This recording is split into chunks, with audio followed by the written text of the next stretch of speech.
house. Hi, friend. I'm Noelle. And I'm Chris, and we're so glad you had time to squeeze us into your schedule today. We are 30, flirty, and quite honestly, just trying. So if you are too boo, then this is the right podcast for you. On today's episode, we're getting real about something that many of us are struggling to unlearn. The influence of the male gaze and how it shaped the way we show up in the world, from how we dress to how we act and even what we post online. It's time to talk about the quiet pressure of being watchable, pleasing, or quote unquote desirable, and how exhausting this can all be. So grab your wine o cafecito, let's get comfy, and let's talk about things that we should probably be saving for our therapists. I'm so fucking tired. All right, it's everyone's favorite part of the episode. I almost said the chapter, and then I was like, not a novel. It's whining and whining. And today, we are drinking. Oh, we have fancy Sauvignon Blanc. A Sauvignon Blanc. And from the, okay. South of France. Not the south of France, the Côte de Gascogne? No, it's been a minute since I've been in French class, I'm obviously. not even gonna try. I was a major, so that's depressing for me. But you know, it's been a second. I saw it. It was pretty. And there was a lot of bottles sold. So I was like, it must be good. So. All very That's reasonable. What qualifies to be a good wine. Absolutely. All reasonable reasons. Yep. God, I'm glad we're both working on 3 hours of sleep. This is going to be an awesome episode. Yes. Hang on there, guys. Hang in there, listeners. We're doing our best. Yeah. And as you know, it's a struggle. Okay, Very on brand. So, let's see. What is this? This doesn't tell us a thing, does it? Let me read the bottle and see if it tells us anything. I feel like we should talk more about these wines. I know. We're really bad about talking about the wine. I should have done some more extensive research, but it was on sale for $16. You know what? Central Market. We'll take it. And I feel like Central Market does a good job of vetting their wines. Yeah. Like, they don't just have anything. So it's you can trust it a little bit more. Well, I was trying to go for an Italian wine because ever since I went to that one Italian spot, and they had told me that Italian wines don't have all that extra sugar. Oh, yeah. So it doesn't give you like a bad hangover. So I was like, let me find an Italian wine. And while I was in that section, I mean, there's a lot of obviously like reds. And I was like, that's not really the vibe today. Yeah. So I glanced over and we had South of France wines, and I saw a Sauvignon Blanc that was definitely, it was like the last bottle of its kind there. So I assumed that a lot of people like it. They bought it. So I was like, yeah, I'm here for it. This is okay. So the brand is Biscayne. So I'm trying to remember that we're actually on a podcast here, and I need to describe things auditorily for the people on Spotify and stuff. So this wine is called Biscayne Bay, and it is a Sauvignon Blanc. It's a 2023. So again, we stay vintage in this hoe. And this one, I'm excited to try this.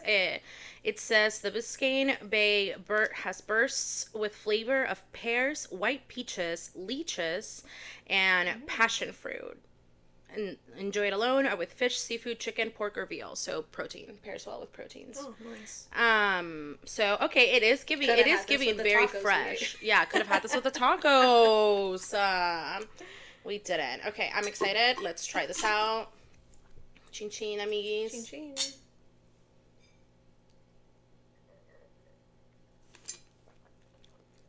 Oh, that's light. Ooh. That's really smooth. Oh, it has an interesting finish. Hold on. Hold on.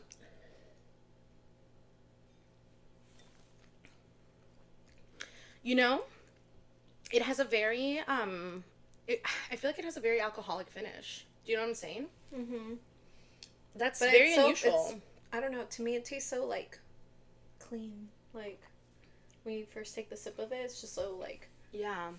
It's very light and it's very refreshing, and it's so interesting that it's so light not and refreshing, at all but fruity. No, not very fruity at all. I expected it to be a little bit sweeter. Mm-hmm. Just the slightest just based bit. on the description. Yeah, just based on the description, I expected it to be a little bit sweet, but it's pretty I would just describe it como un poco ácido, like just a little bit I don't want to say as sour, I guess, is the... Tart? Tart? Yes! I would describe it more tart than anything. Look at us trying to get sponsorships. Look at us doing the things so we can get wine sponsorships. It's going to take a while to get there. It's going to take a while, but if we do a good job, yeah. So, but no, I love this part of the episode because we do get to try new wines, and it's really fun. Also, who doesn't like being wine drunk? You know? Listen, I've been looking forward to this glass of wine all week. I know. I really do look forward to our whining and whining moments.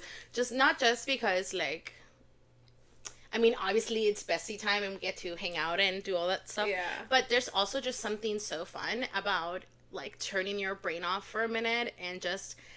getting a little litty with your friend, like just to an amount, you know, you're not gonna get crazy, nothing's but you're like anything could happen. It won't, because we're señoras and you gotta go home to your kid after this, but anything could happen. That's true. Here, anything could happen here. Yep. And then after it's off, it's like, all right. And then you sober up, you clock out, and go home. Basically, not that I don't love to. It's just Mama's had a long week. Oh yeah. Well, I mean, I also write this high for a minute while you and I are here together after the episode, and we're just hanging out. And then after you leave, I just like hang for a minute and finish enjoying the fact that I'm just slightly buzzed enough, you know, and then in the evening I'm like, all right, gotta get ready for the week and pull it back together. It's done. Yeah. Oh, and we're adults with responsibilities. Yes. So speaking of responsibilities, Noelle, what has been going on with you? What is your wine for this week? My wine for this week. So real. Well, let's start with last night. I had a terrible night of sleep. It just took me a while to turn off my brain, and I can't even remember what exactly I was looking at on TikTok, but I remember it was something to do with like those dreams that you see, like you're like at a mall or like an abandoned place almost, and you see like a bunch of like empty like showers that are next to each other, or like toilets that are just like, I don't know, it's something random. But the more I was kind of reading into it, I was like, oh, this is not like an original experience. But she was like, oh, I too have had this dream. Yeah. I just remember being like, okay, don't think too much about it. Yeah. Like, you're gonna give yourself a nightmare. Yeah. Sure enough, I gave myself a nightmare. And I don't even remember, honestly, what it was about. I just remember I woke up in a panic and I was sweating, like, full on, like, sweating from, like, my scalp and everything, which doesn't happen very often. So that's me, literally, every time I get on my cycle. Just waking up in a puddle of my own sweat. Why am I sweaty? So... And it took took a while for me to fall back asleep. And then, obviously, I hear my brother in the middle of the night in the fucking kitchen, like... preparing his late dinner because he gets off work very super late. And so it was just between keep waking up, the nightmare, so I'm running on a few hours of sleep, but we are here, we're doing a thing, and just keep going. And it's just been a long week in general, I feel like, with not necessarily with work, surprisingly, because it's the new quarter, so I do quarterly billing and such, but I think it's just you're in a routine and, you just feel stuck sometimes. You're just like, I need something different. I need to do something new, or I don't know. Like, I kind of have, like, that itch of, like, I just need to do something different in my routine. Yeah. So, it's just one of those weeks, just, like, it's not terrible, but you're also like, Yeah. Didn't your cycle also recently end too? Yes, my cycle did recently end. Yeah. So I should be getting out of the trenches now and being in my... Praying for that for you. Yes. Yeah. Yeah. Wishing you all for you to come out a phoenix. Tomorrow you're going to wake up just entirely renewed. I'm speaking it into existence for you now. How about you, friend? My struggle for the week is depression. Is severe depression. No, don't get me wrong. Obviously, everything that has happened since I was let go from my job has been absolutely amazing. Like, in the last 3 months, my life has been so much better in so many ways. However, just like general existence is like not great. My depression has been kind of really in its ugly head. And obviously, I'm blessed enough to have worked through a lot of tools and things to do while I'm in that headspace so that I can continue on and keep going. It just kind of sucks having wonderful moments laced with the tiniest amount of sadness in the background no matter what. Yeah. Because you're still just like, at the end of the day, like, even when I'm as happy as I could be, it's still like in the background. And there's no amount of positive self-talk that gets rid of an actual like disease like that.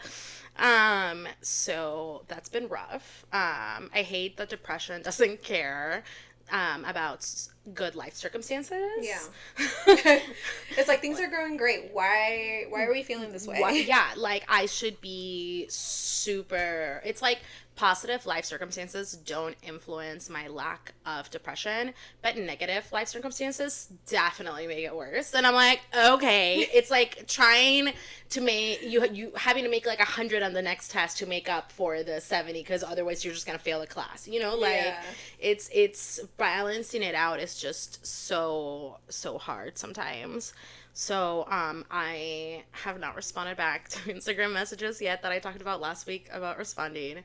I have missed text messages from people still that I think I've already talked about as well. I have dropped getting on a call with Ursula the past week and a half. I'm sure she's going to murder me. Thank God we've had clear communication about what things like that happen, but also, like, she needs to know that she can rely on me, and that's very fucking fair, and I want her to feel like she can. And it sucks because she doesn't feel comfortable just calling people, and that's ultimately, like, what I would need, so I'm having to meet her halfway, and I'm sucking ass at meeting her halfway. So that's my bad, boo. I love you. Please don't kill me. An amazing woman, an amazing mentor, such patience. Such patience, yes. So yeah, it's been rough. And then learning how to communicate with you and with Fuller, like, what I need in these circumstances. It's just, because it's like, what do you do, right? Like, everything is so out of our control and so existential right now. The reasons why my depression's been acting up, for those of you who don't know me personally, have a lot to do with just a lot of the policies that are going on and how those affect me personally, for reasons that I won't say on this podcast because I don't want to get flagged. I don't need extra attention on it. But you can go on my profile and figure it out, basically, why I'm feeling a little targeted right now. And it's been a general feeling of, like, why can't I just have happiness? Like, why don't I deserve this? Like, why are y'all insisting that this is not what's for me? Like, everything has fallen into place. This home fit like a glove. All of her furniture pieces fit perfectly. My grandmother's table fits so perfectly in this little home here, so many thousands of miles away from where it was originally made. Like, why don't I deserve to enjoy this? Why don't I deserve to keep this? That's BS. Like, And I think we've all had a hard time with these current times. Yeah. To actually enjoy and feel gratitude for those small moments of joy or opportunities or whatever comes our way. And, you know, obviously we don't want to sit in the negativity, but it is hard. It's hard to fully enjoy when you know there are other things happening outside our door, to our communities, to us personally, where it's like, how can you not be upset? How could you not be, you know, and for me, like, I feel more like enraged than anything. I'm so upset. I'm so angry and hurt. And it's like, how do you go on to do your daily work or just anything without having to think about some of that stuff? But I think it ties down to really just taking it day by day and trying to find those, you know, that gratitude and those moments of like, things are working out. We, you know, we are happy in this moment, or we are at least grateful, and, you know, we just try our best. I mean, at the end of the day, the only thing that can keep us going through times like this is joy. Like, you have to have it. I continuously remind myself of what my brothers went through with the AIDS epidemic and what everyone went through with Stonewall, and how they continuously had to just pick themselves up and enjoy life and party on, even though they were mourning their brothers and sisters and families and loved ones. Like, I'm like drawing strength from my predecessors, you know, like reminding myself that this enjoying the little moments is exactly what they don't want for us. They want to take our happiness. They want to take our joy. They want us to not have this. So for me, I've been trying to root myself in that. And also, when I was talking to my therapist this week, I thank God I saw her the day when I woke up like the absolute worst, because bruh. But when I was talking to her, she was like, I mean, ultimately, like right now, she was like, you've got two options. Like, you can live your truth and you can live your life fully and you can live your joy, and something potentially maybe bad happens, or you can hide, you can cower, you can not be yourself and not live a life full of things that you want, and something bad could still happen. So how do you want to go out? Like, it basically, like, what, how are you gonna, you'd rather just not do anything at all with the possibility that it could still all go to hell in a handbasket? Or would you rather live as much as you can, even though it might all go to hell in a handbasket? And I was like, that's a mighty good fucking point. Like, that, okay. And that's why you get paid. Yep. I was like, you should get paid for this. You should. Oh, you do? Good. You deserve to. You really do. So yeah, so it's been really nice. So yeah, so I mean, a bummer, but we're working on it. Gotta keep pushing through. All right. Well, now that we have released that negativity, let's reset with a quick moment of mindfulness. If you would like to join us, find a comfortable spot. And if you can, go ahead and close your eyes. We're going to take some deep breaths. Let's go ahead and take a nice inhale. And exhale. Inhale. And exhale. And one more inhale. And exhale. And then let's slowly come back to our bodies. Wiggle your shoulders, your fingers, your head, and slowly blink. Let's get started. All right, so let's talk about it. Why is it so hard to ditch the freaking male gaze? How did we even get here? Whether it's media, social pressure, or cultural norms, many of us grew up constantly aware of how we're being perceived, especially by men. And even when we know better, it's hard to stop performing, dressing, or acting for external validation. So, Noelle, can you give us a quick breakdown of what the concept of the male gaze is and how we've internalized it? So, by definition, the concept of the male gaze, so we're talking about it's the lens that portrays women as objects for male pleasure or approval. So we're talking about how we dress, how we talk, how we present ourselves, to obviously be more attractive or likable. And I think this has a lot to do, obviously, with just how we were conditioned growing up, whether it is through media or even just traditional gender norms growing up. The girls always had to be, likable. And, demure. Yeah, very, very cutesy, very demure. Exactly. You always had to be presentable. You know, you didn't want to, like, it was a mannerism things, like, don't chew with your mouth full, sit with your legs closed, there was always ladies don't do this. Much, yes. Ladies don't do that. So much more expectations on the little girls than there is on the little boys, because absolutely. At the end of the day, boys will be boys is, I think what we all heard very often. Yeah. And girls, it's like, calladita más bonita. And that was, oh my God, calladita te ves más bonita. Everyone in Latino community uses this as a joke all the time. Yeah. It's so frustrating. Yeah. Because, of course, I am more, for the English speakers only, calladita te ves más bonita literally translates to when your mouth is closed, like when you are silent, you look prettier. And of course, I am more palpable to you when I am not something that can form thoughts and inform you of my opinion.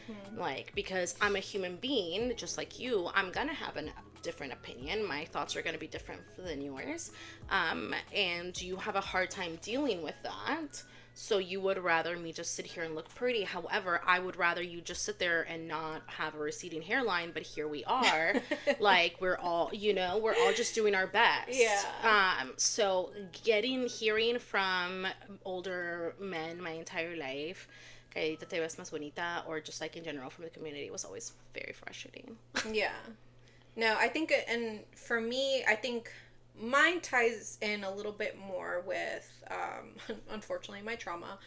But that's on trauma. Yeah, and it's because I was always set to be the people pleaser.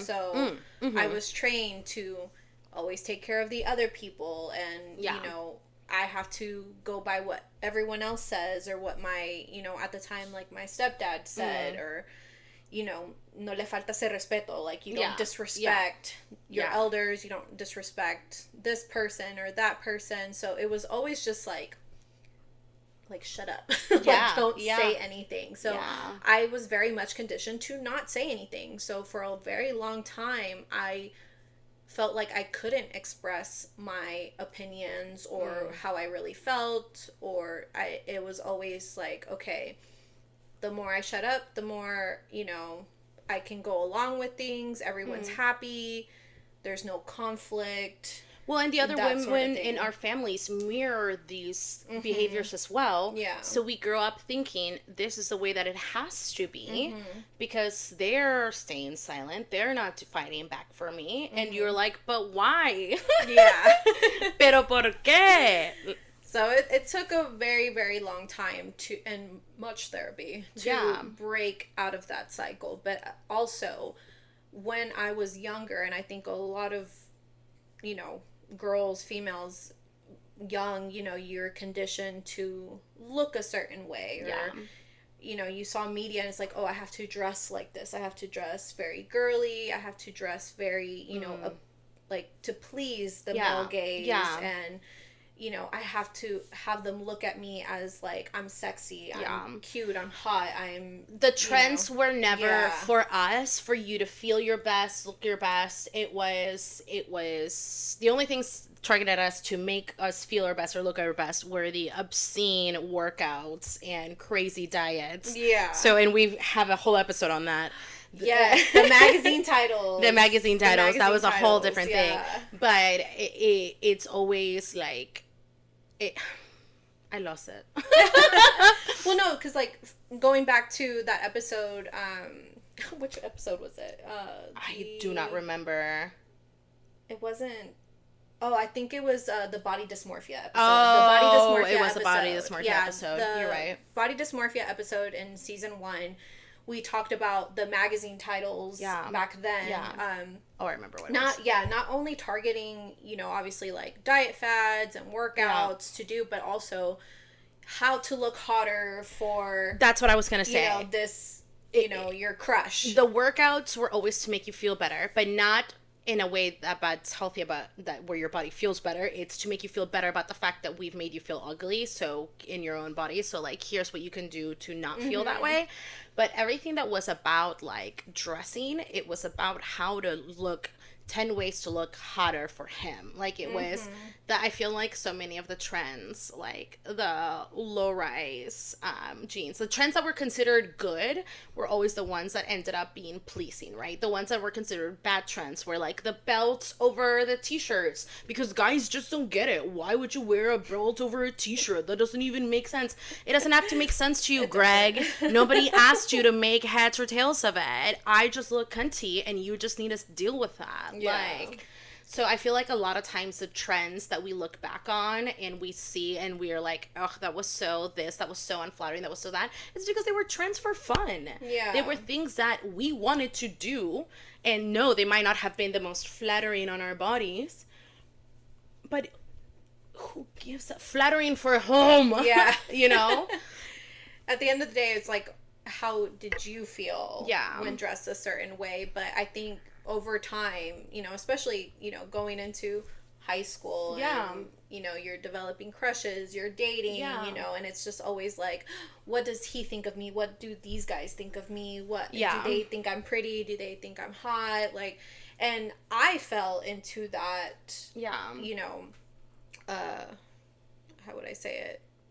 I mean, mindset. And that mindset where I always thought about how guys perceive me, especially because I had an immense amount of daddy issues. Yeah. And my approval came from how men perceived me. So a lot of times, yes, the way I dress was to attract males. Gaze. It was to, you know, because I did want to be complimented. I did want specific guys to find me hot. I was catcalled all the freaking time when I was a teenager, even by grown-ass men, without thinking how disturbing that actually is. But at the time, it's like, oh, like I'm a baddie. Exactly. You get into that mindset, but without thinking the negative consequences that actually comes with that. Also their intent behind their praise. Exactly. Because, so to me, I guess at the time, it did not set in that they're actually sexualizing me in that sense. It was more so like,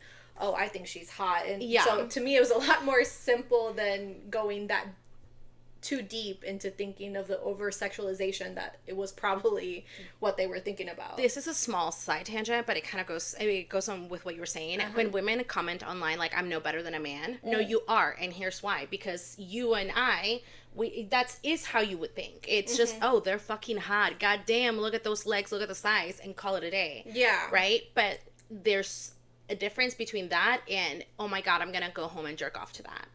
You know, like, it's the right to ownership. It's the right to consumption. It's that's the immediate, like, and life is not black and white. I'm not, you know, whatever. I'm not condemning you, all that good shit. But still, like, that's, for people to feel like because they find you attractive, they are entitled to that is very disturbing. But also, this concept of the male gaze goes past just actual visual gaze, and it expands into other areas of life. For example, in Japan, how there's such a culture of women having to make themselves even more kawaii, even more cute, even speak like girls and speak with a softer tone and do these things, not necessarily because they want male attention, but because going along with that norm keeps them safe. Like, there's a certain amount of, you cannot step out of certain social norms, that as long as they stay in this one particular, there's an Asian YouTuber who's talked about this briefly, and I wish I remembered her name right now. But she does Beauty and the Beasts, and she does a bunch of different stories, but they all focus on Asia and Southeast Asia. And she talked about how, you know, like, it's not just like the Japanese cutesy thing isn't just because they want to be cute, it's also a survival tactic. So sometimes so much of what we do, like carrying pepper spray with you in your bag or all these things, like, this is because we have been influenced by the male gaze in a very negative way, in the way, you know, like, this is, we know that could be victims at any point, so we're thinking about it in other areas as well. And I think that's why we end up being so polite, like, even when they're coming on very strong, and we just do not know what they're capable of, so we tend to, thank you, like, no, thanks, you know, we're just like, we kind of shrink ourselves down because, again, we don't want to cause a scene. And I mean, there's been so many times in my past where I have gone out and I have been, like, harassed, and I have been groped, and I'm so sorry, did not say anything because I was scared. I was scared. I didn't, and I hate it because I look back and I was like, I should have made a scene. I caused a scene. I should have called them out. I should have, like, you know, I should have done so many things, but at the moment, it was my freeze response. I was like, okay, if I just don't say anything, I ignore it, maybe they'll stop. Or if I just don't say anything and just move away, like, that's it. But if you do bring attention to it, then you're the dramatica. You're the friend who wants to stir up drama. You can't be invited to parties because you can't hang. Like, and so it has other social repercussions as well that affect, and it's not just the men that do this. It's a lot of women as well. It's whenever we see another woman dressed in something and we're like, well, that's not very flattering on her figure. Who gives a fuck? Maybe she wasn't dressing to be flattering for any reason. Maybe the bitch just wanted to be comfy for the day. Like, if that was her goal, success. Like, so it just, it's so, I feel like we're so guilty of perpetuating it in so many little ways. And it's so interesting how, I mean, this just is such a norm across patriarchal societies. It just is. Yeah. And even social media, too. Yeah. Like, people can be posting their outfit of the day and literally fucking trolls are like, that doesn't look good. Sorry, I would never wear that. Who fucking asked you? Like, literally. Like, they're literally posting because they love it. They enjoy it. They love how they feel. Yeah. Yes, if you post it online, yes, people can comment, you know, you have free will, whatever. But at the same time, like, don't like it, fucking scroll, dude. Like, there is no need to just immediately comment on someone just because you yourself feel some specific way because of what they're wearing or what they're doing or whatever. Like, unless it's completely morally or ethically wrong. Yeah, truly. Or something that's inhumane, sure. But if it's something, just, they're posting an outfit, and if you don't like it, fuck off. Like, keep scrolling. Like, it's not that serious. I'm like, thank you for the interaction, ? You know, like, thank you for the comment and the engagement ? Like, I don't. Yeah. I think it's very interesting how this has bled into so many different areas of our lives. Yeah. And it really does affect everyone in the workplace, you know? You don't want to be perceived as the bitch. You don't want to be perceived as this or that. Like, it affects so many different areas of our lives. It was something that I constantly had to struggle with in the building industry, was just because I'm a very direct person. You know how I am whenever I'm in get shit done mode. Like, if I'm trying to do something, I'm trying to do something, and I'm not playing around, because that's not what we're getting paid for right now. Like, I'm getting paid to work. I'm a fucking work. So, I mean, I'm not getting paid right now, but that's beside the point. So, it constantly, I would talk to these guys as directly as they would talk to each other. And I was constantly warned that I can't talk to them like that. I can't talk to these guys like that because they don't receive information from women like that. And I'm like, that is so cute that they need me to hold their hand for me to communicate with them whenever, if their bro said this like that, they wouldn't bat an eye. Mm-hmm. But because I got cha-chas for now, y'all don't want to... Y'all don't want to listen. Like, it's a whole ordeal because I don't got a ding-a-ling between my legs. Mine could be any size. Like, what is your problem? Yeah. Mine could be and probably will be bigger than yours. So why are we, you know, like, and it really is, it's that. It's again, it's, they value each other. Men set up the corporate structure, and it's not just taxing on us. It's taxing on them, too. Yeah. It affects men so much, too. Because then they're having to live within this structured rigidity of male performance and what they need to adhere to in order to be the perfect man, when all you need to do to be the perfect man is to not be a fucking dick. Let me say that for the dweebs in the back. Don't be a fucking dick. Like... Be a decent fucking human being. Be a decent person. Be nice. Not to get into anyone's pants, but just because, like, life is short, you should probably be kind. And then probably, don't quote me on this, you know, no guarantee, but probably pussy will show up. If that's how you want to call it. However, like, if you're a decent person, love isn't a possibility. Like, but that's not what they're taught. They have to perform, they have to maintain, they have to provide, they have to this, they have to that. And they put themselves into these little boxes where even men end up so restricted. And I, too, would be angry all the time if I could only show my emotions in a certain way that was socially allowed and that would do this. But also, I don't feel bad for you because you're perpetuating this too, bitch. So, like... Like, who set the system up? Who set the system up? You did. You're failing your own system. You're failing yourselves. Talk to your homies. Call up your homies and be like, yo, we're fucking ourselves here. These bitches, I mean, they want to work. They could provide too. Like, we can provide in different ways, y'all. We can provide, I don't know, fucking support. Ever heard of emotional support? Like, I don't know, just a thought. Like, it really does go way beyond just what people typically think. Yeah. It's so funny that you say that because recently I've been seeing on TikTok people posting videos of them, like, at the clubs, you know, and literally, you know how women used to be on the platforms? Yeah. And, like, at these, you know, the VIP tables and everything? All men now. Men are the ones up on the platform by the DJ. Like, I shit you not. And remember back then, like, if a guy tried to go up there, the security guard would tell him to get down because it was literally only for women. Yeah. I was like, just say you want to be us. Just say you want to be us. You want to be treated like a princess? Like, that's so homoerotic. I love that for you guys. And listen, honestly, you should be treated like a princess. That's the tea here. You should be treated like a king. You should be treated like a prince. You should be treated like all of these things. It's not bad for you to want to be pampered. It's not the end of the world. That does not make you a little bitch. You can still grill meat afterwards. You will be fine. Like, it's not a bad thing to enjoy little things that make you feel warm and cozy inside. Yeah. Feeling warm and cozy isn't going to fucking kill you. Like, it's a good thing. Different emotions are foreign. I get that.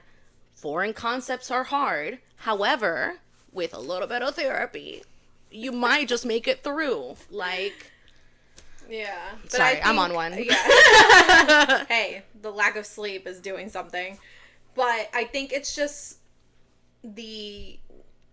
especially, particularly in the culture, the club culture now, is like they have removed from being female-centered to male-centered. And I honestly, like, again, you do you, boo. If you want to be up there, sure. But, like, be honest about it. You're trying to get the attention of the other guys, not And women. if you're up there for my attention, I better see a fucking you better be throwing show. that ass. Do you have any idea how much birds do to land a fucking mate in the wild? And you think you're gonna flash a credit card and get my attention, bitch? In those pants? What are you doing? And that's the what are thing you too, doing? They're just standing there. They're not. They're doing standing anything. there. They're standing there, not doing anything. Flojos, just lazy, looking quote unquote cool and tough. Like, you look constipated, my man. What the fuck are you doing? Enjoy your life a little. Maybe dance. Maybe be the guy that knows that if he moves his hips on a stage, the girl's gonna go, damn, I bet he can fuck. Because if you're standing there stiff, you want to know what I know immediately. You're a one-trick pony. And it's not going to be a fun time for me. However, if you're up there and you're shaking them hips, baby, you're going to be able to go to the tempo of whatever playlist we put on. And I love that for us. We forget we're married sometimes. I'm just agreeing. I'm just... Smile and nod. Smile and nod, boys. And my husband's in the room while we're filming this, so, you know, we're chilling. Nobody get their panties up in a bunch. But... So going from that, how we go out in the world sometimes. So, you know, we have our days where we, you know, feel cutesy, we're energetic, we're like, okay, you know what, I'm gonna throw this fit on and go out and I'm feeling my best, you know. But then there's those days where you just don't have that energy, you know, specifically in the luteal menstrual phase. But, you know, we're like, listen, you're just lucky that I'm wearing a bra at this point. Yeah, honest. To leave the house. And, you know, sometimes there's still that little voice in your head that's like, I look sloppy. Yeah. Or, is this cute enough? Is this cute enough? Or, you know, you don't want to get the, hey, you look sick. Yeah, you know, because you're not wearing makeup. Are you okay? Yeah. Something feels off about you today. Thanks. I just didn't put my face on. Thanks. Yeah. Yeah. Yep, I'm fine. So I think there's just like that fear, guilt of like leaving the house or going to a function without fully putting yourself on, when sometimes like you're just not there mentally, and sometimes you just don't have the energy to do so. And it sucks that we have to like think of, oh, what is that person gonna say? What is that guy's gonna say? You know, because let's be real. Like, I mean, yes, I think everybody tends to be worried and they ask questions, whatever. Sure. But I feel like men tend to be a little bit more bold and not be self-aware enough to be like, oh, you know what? She probably just doesn't have her makeup on. Yeah. You know, that sort of thing. They just like, oh, she looks ill. She looks... And I love that these are the same guys that are like, I love a girl that, you know, does the natural look, you know. Like, literally 20 pounds of fucking And it's like, concealer, really? Because all the girlies that you are liking on social have like a full beat. They're all Kim K lookalikes. Yeah. Like, so tell me what's natural. I love curves. Only follow size 0 and below models. Not even 2s. I'm sorry to the size 2s. You're not included in them. Like,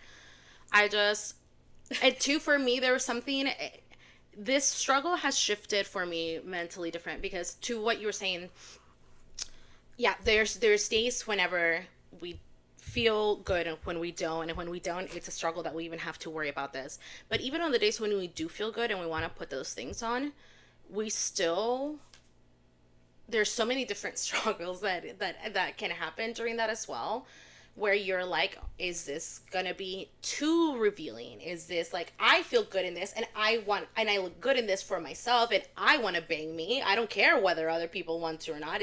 I feel hot as hell and I want to go out in this. But then you're having to think, am I going to be consumed the entire night?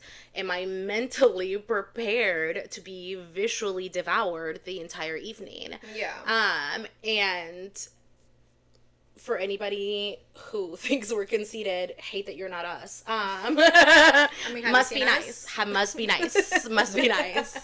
But it really is. It's just you're thinking about whether it's going to be perceived as too much or not enough. And then the other thing for me in this struggle is, this is what I was saying that has changed for me, is I was so consumed with, well, I have to wear high-waisted because it hides my muffin top and it hides this and it gives me a waist, and I need I need to have a waist, otherwise I could be perceived as a man. I need to have these things because this idea has been cemented in my head, and I have to wear earrings, otherwise I could be perceived as a man, and I have to and so I would put these clothes on and try to put them on the way that I was supposed to, the high-waisted, the this, the tailored, and the this, and I'm like, something just feels so wrong. And I'm like, why do I have to have a belt tied around my waist? Yeah. Why can't I just be a little free and loose? Like, why does something have to show my waist? Why does something have to be suffocating me at all points? Like, the whole point of dressing like a woman is to suffocate yourself at all times. And that's why the saying goes, beauty is pain. Yeah, it's giving corset, and like in 2025, bitch. So that was the thing, and obviously now where I am with my gender journey, it's been surely that can't be tracked. That was a different word from those are different words from what's viral, right? Surely that will go with gender journey.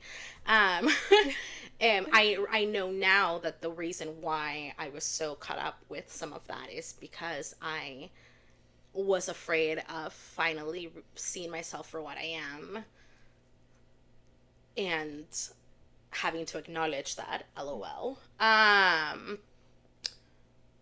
I'm still having to unlearn a lot of, well, if you don't perceive if you don't perceive yourself in this binary way, why do you have to adhere to these concepts in this way? You can have a t-shirt that's not tucked in. It's just because it's on you, on your person, doesn't mean it's going to look sloppy, because a guy would be able to go out in that same t-shirt and it not look sloppy, right? So why is it sloppy on you? Yeah. And that kind of thing, consistently having to be like, it's okay that my waist doesn't look totally snatched in this. That's fine. I still look hot in a different way. For me, for what I like, I look hot. Other people might not think it. I know my mom hates half of my clothes because she thinks they look like potato sacks. I feel hot. Sorry about it. Like, I feel comfortable in that.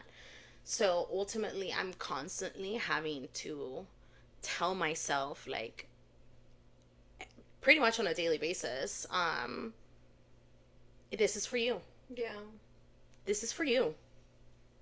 What you put on your body is for you. Who else is it serving? Yeah. No one else. It's serving me. I'm with a partner who knows that I'm going to always be myself. I'm so, like, it's not gonna serve him if I wear something different and more whatever just to make it appealing, you know, like, so for whom am I performing this? Yeah.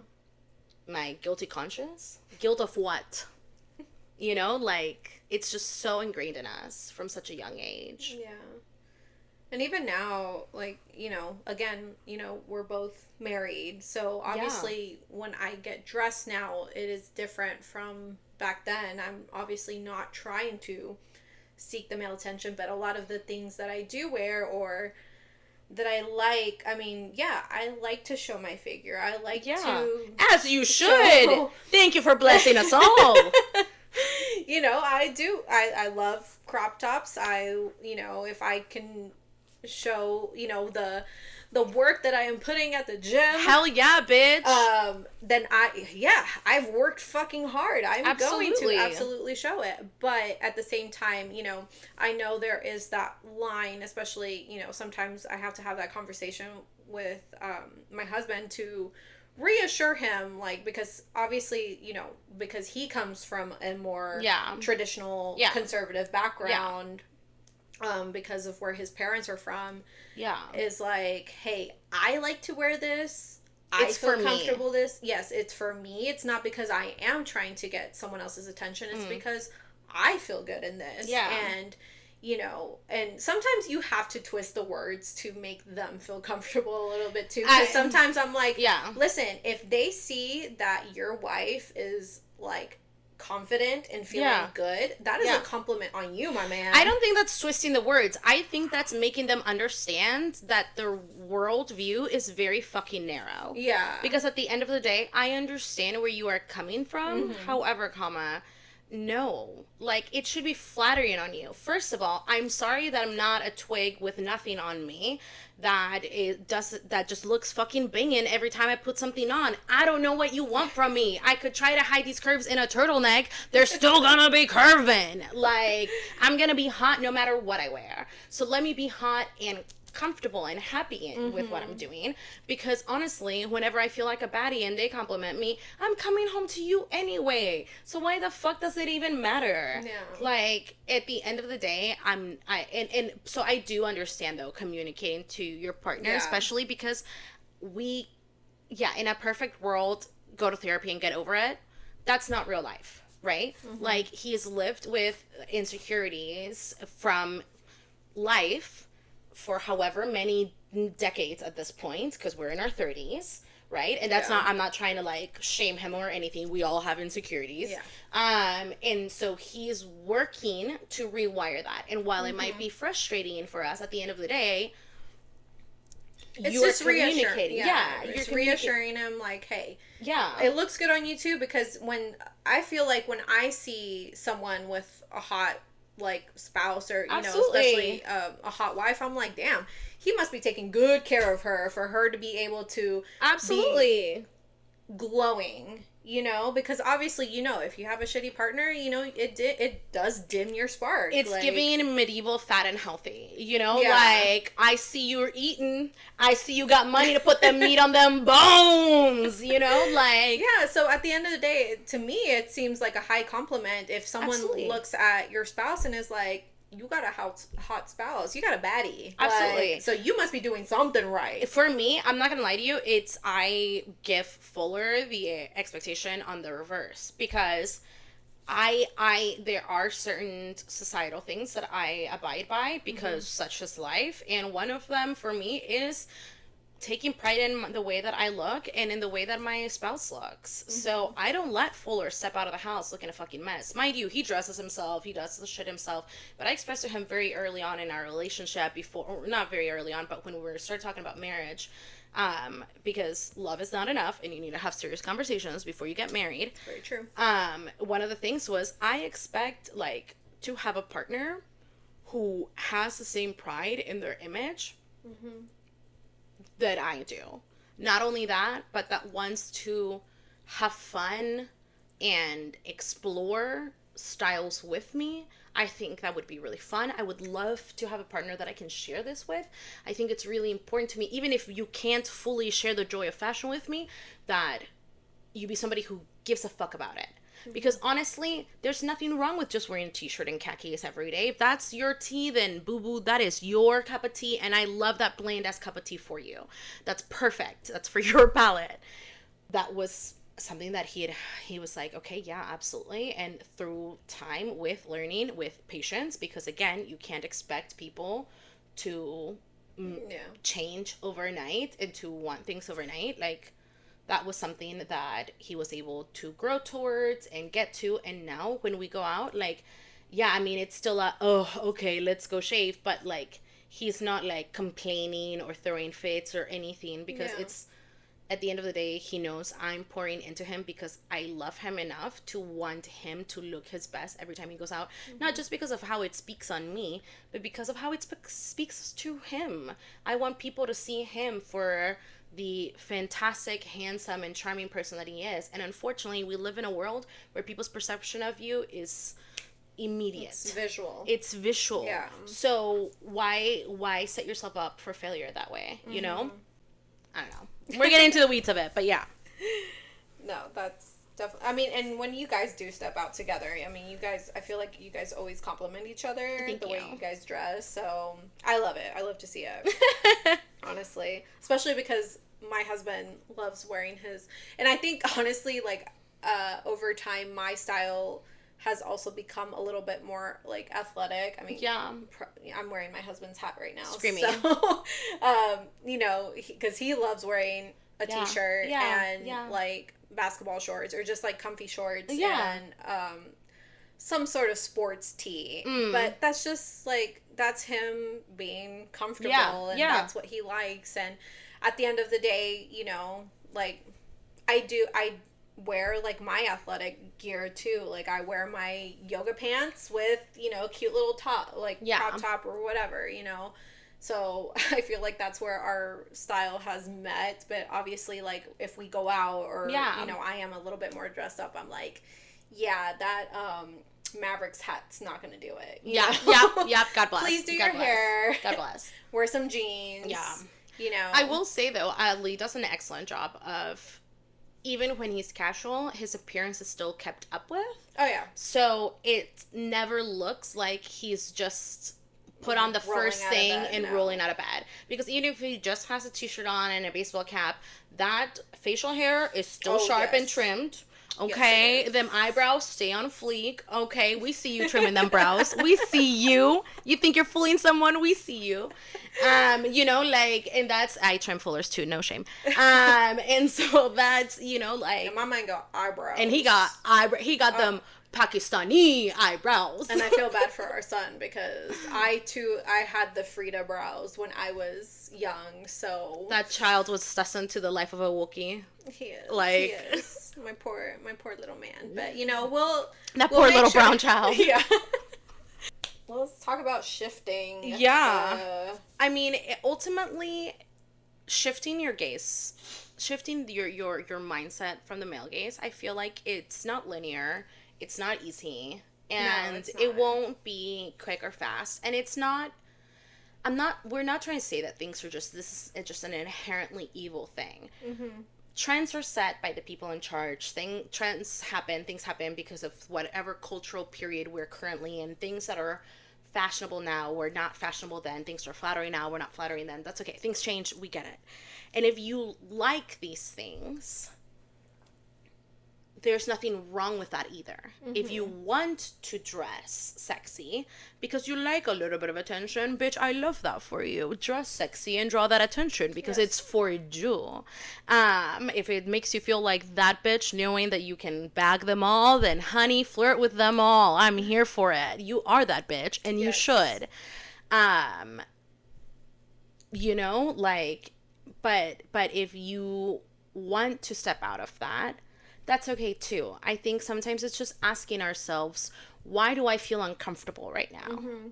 Do I feel uncomfortable because there's some arbitrary societal norm right now telling me that this wouldn't be beautiful? And if I do feel comfortable for that reason, can I take a step back and ask myself, do I think I look good in this regardless of that? Mm-hmm. And sometimes the answer is no. Sometimes sometimes you wish you did feel beautiful, but you just don't yet. Mm-hmm. And that's okay. You're one step fucking closer. It's not black and white. It's not. Obviously that huge gray area. Yeah.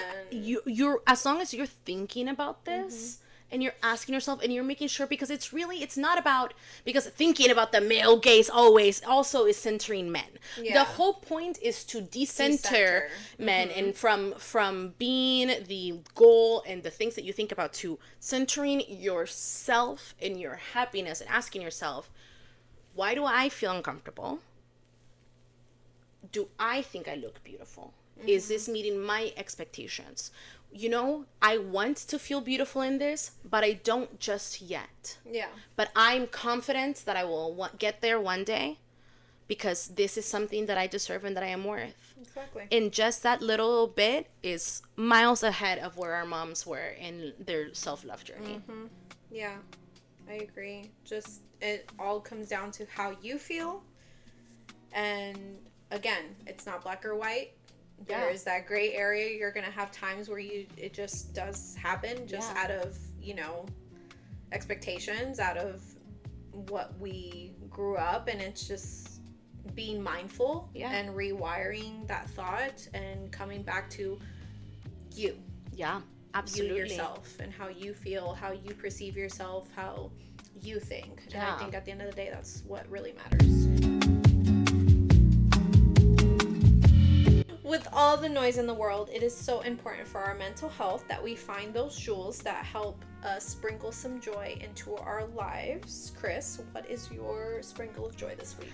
My sprinkle of joy this week was the Arts Goggle Festival, which is a local arts festival here in Fort Worth. It was super nice.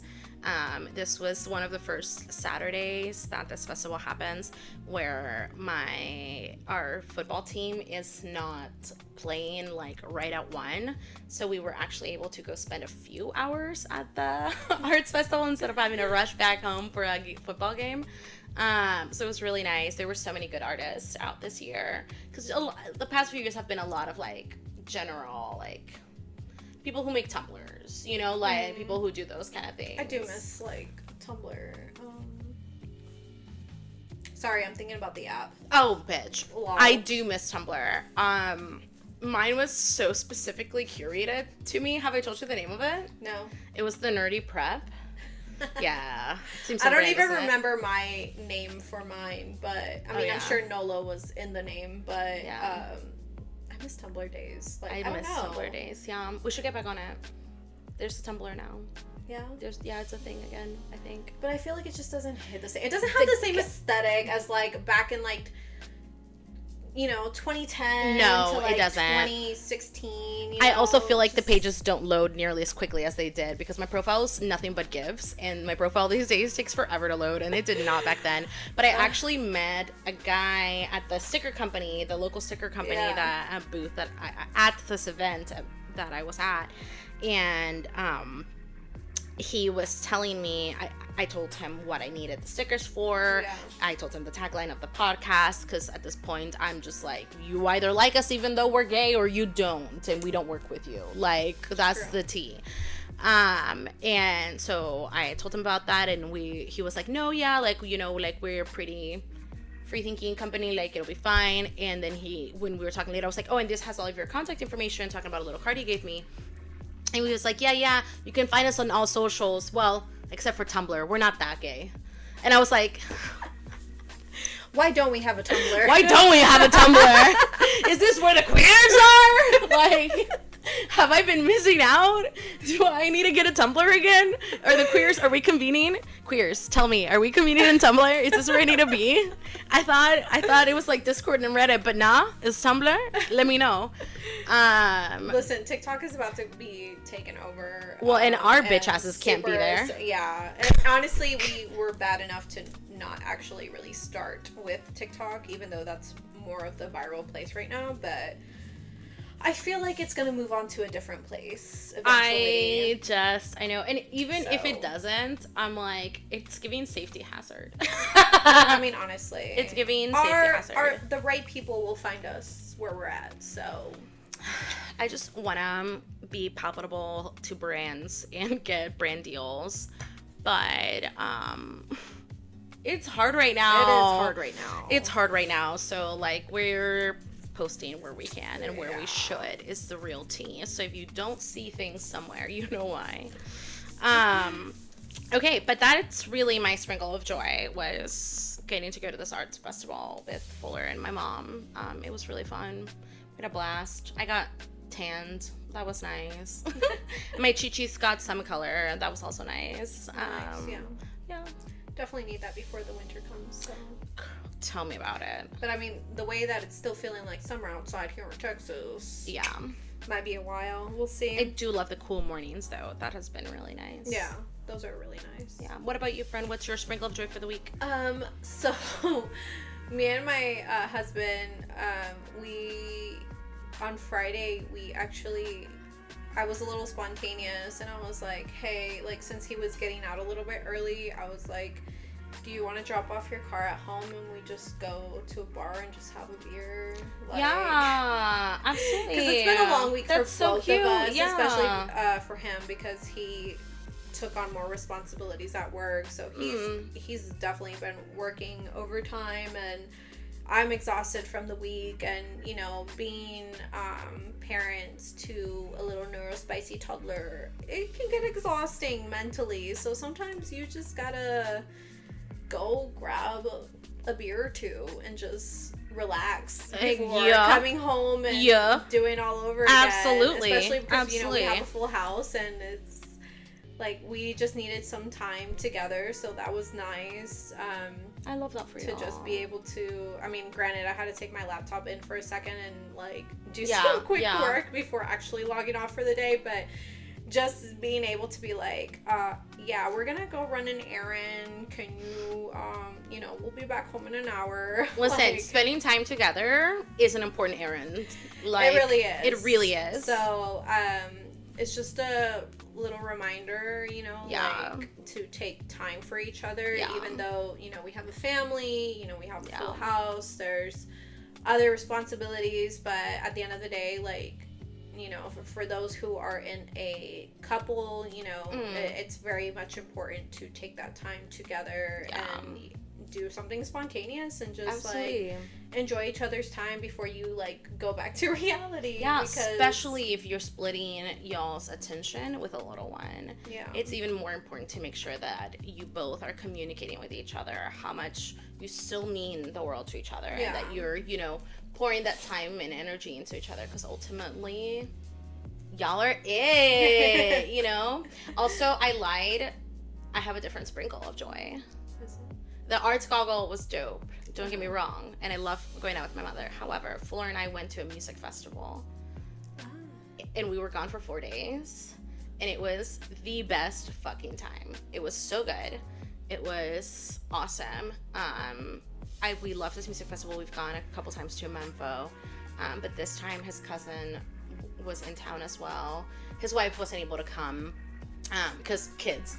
That's fair. Yeah, and I was like, so you got her a babysitter for this weekend, right? Like, you got her a babysitter for Friday night? And he was like, well, she's gonna take a girls trip and da-da-da. And I was like, so you got her a babysitter for Friday night? Like, because husband's gone.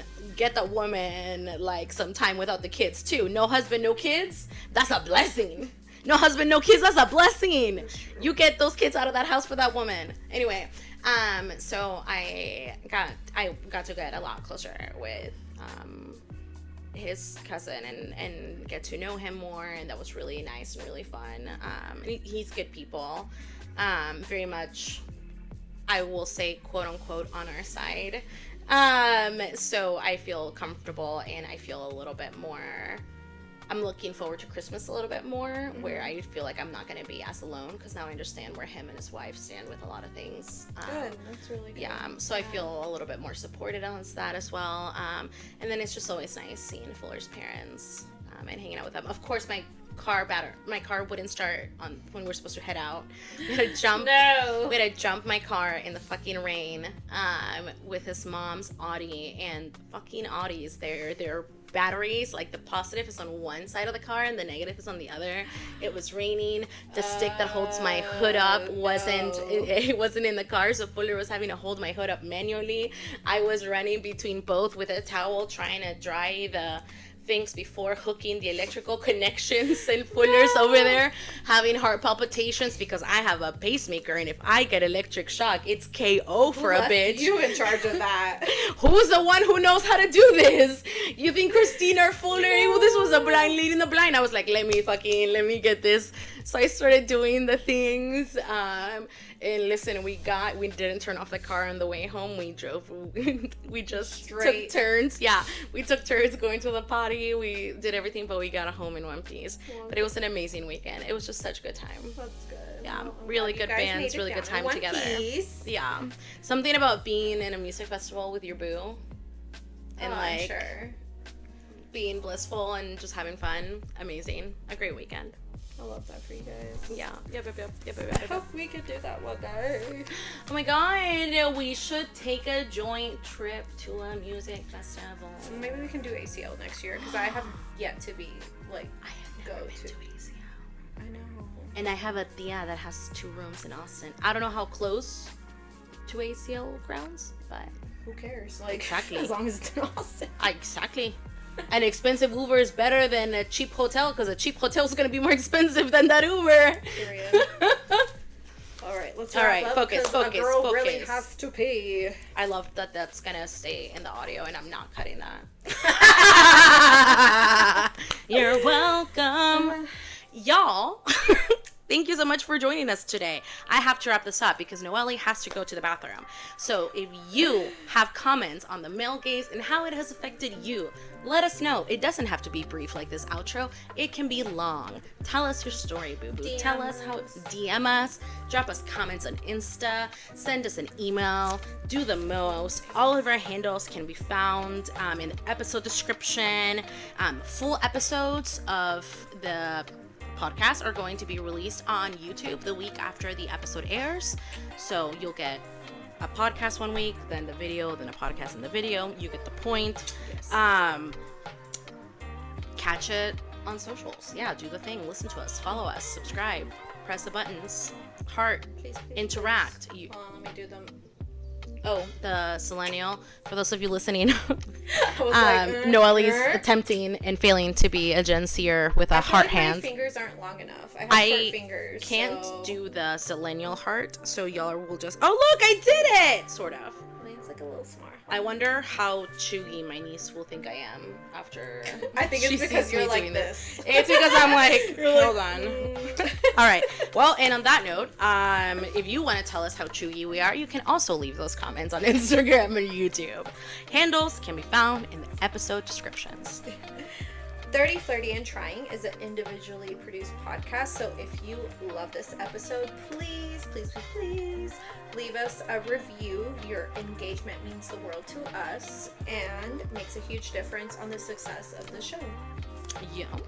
Just remember to be kind because we are sensitive. That we are. We cannot wait to connect with you, friend. See you next episode. Dun dun!